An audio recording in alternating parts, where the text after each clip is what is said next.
de différentes manières. On a des fois des locataires qui arrivent qui nous disent moi, j'aimerais être dans un projet d'habitation communautaire. S'ils sont seuls, on les met sur des listes d'attente. Des fois, c'est des groupes organisés. Ils sont quelques-uns.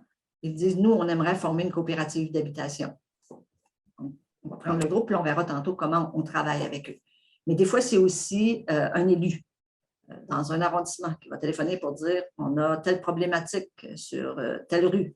Est-ce que vous pouvez intervenir? Développer des projets d'habitation communautaire.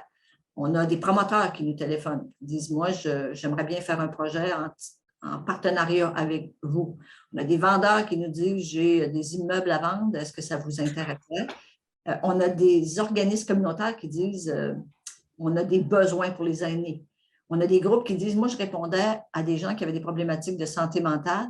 Maintenant, on aimerait leur offrir du logement parce qu'on voit la difficulté qu'ils ont à se loger. » Donc, le développement, il vient de différentes façons, mais dans tous les cas, nous, ce qu'on fait, c'est le match, excusez l'expression, le match entre si un propriétaire nous dit « j'ai une propriété à vendre », un groupe qui nous avait exprimé ses besoins, qui avait dit « j'aimerais développer une coopérative d'habitation », on va dire « OK, est-ce que c'est dans le bon quartier, est-ce que c'est viable ?»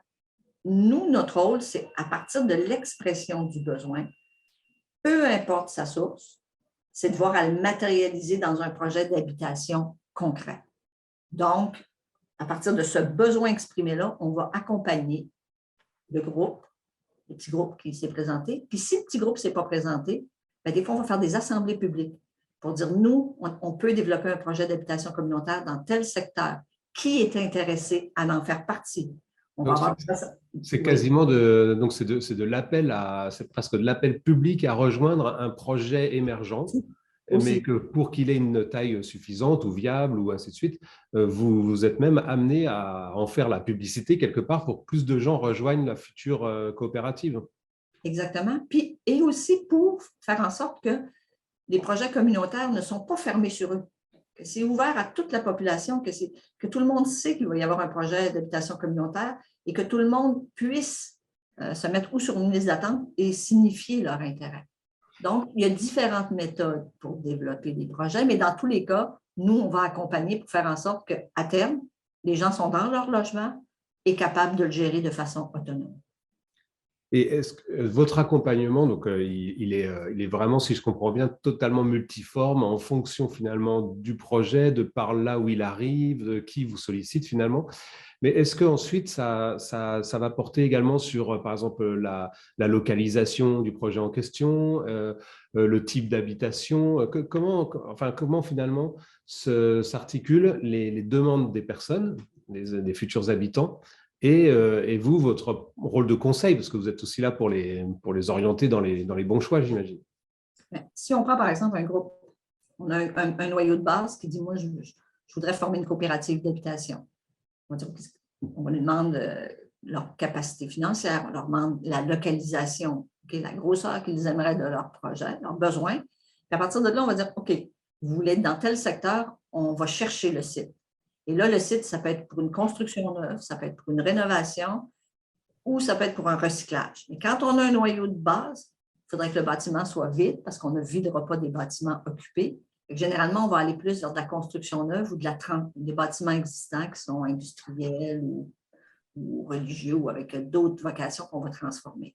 À partir du moment où on a trouvé le lieu, okay, mais toujours en proposant au groupe qu'on accompagne, si ça leur convient, là, on va faire les montages financiers. Il faut que ce projet-là, on arrive avec la capacité de payer, puis les subventions et les programmes qui sont disponibles. On travaille le montage financier. Puis là, c'est l'équipe de développement qui est en amont, à l'affût des besoins. Chez nous, comment c'est organisé? Donc, on a une équipe de développement à l'affût des besoins qui connaît les quartiers, qui va trouver pour le groupe le lieu, qui va négocier, déposer une offre d'achat, qui va faire le premier montage, la première étude, mettons, premier plan d'affaires. Puis après ça, on a une équipe de chargés de projet qui embarque. Parce que là, à partir de là, on va définir plus le projet.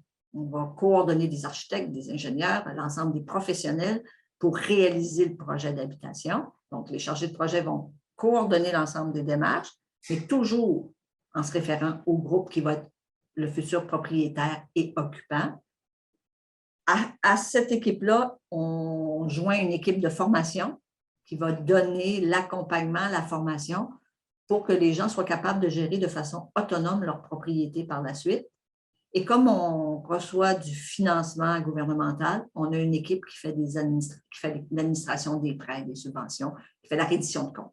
Il vous arrive de, entre guillemets, de refuser d'accompagner un projet parce que vous ne le sentez pas, parce que vous avez l'impression que le collectif ne fonctionne pas bien, parce que... ou pas? C'est difficile. Okay, du monde en développement, ça dit, en tout cas chez nous, on dit tout le temps du monde en développement, ça ne dit pas beaucoup non. Okay? Ça va plutôt chercher une solution à ce qui n'est pas parfait. C'est sûr que des groupes qui étaient, mettons, c'est des orientations idéologiques qui auraient pu nous faire dire non. Un groupe qui nous demande de faire un projet qu'on trouve que ce n'est pas dans nos valeurs, okay? Qu'on sentirait qu'il y a du racisme, que c'est religieux, que c'est des, mettons, une apparence d'eux, mais ce n'est pas clair, puis ça détourne un peu des fonds. Il y a des affaires comme ça que, oui, on va refuser, okay? Mais qu'on n'a pas eu souvent ou qu'on n'a pas décelé. Si on dit, est-ce que ce groupe-là a l'air faible? Okay? Puis ça arrive, effectivement. Okay? Puis là, on a tout un questionnement sur dire est-ce qu'on aurait dû, est-ce qu'on devrait, est-ce qu'on essaie de compenser pour dire OK, un noyau de base faible, on va essayer d'étirer le temps avant qu'on passe au financement. On va donner des devoirs, on va essayer de renforcer, d'agrandir le groupe, donc de trouver des solutions. On est dans le mode solution. Un besoin exprimé, bon, c'est quoi la problématique, puis quelle solution on peut y trouver.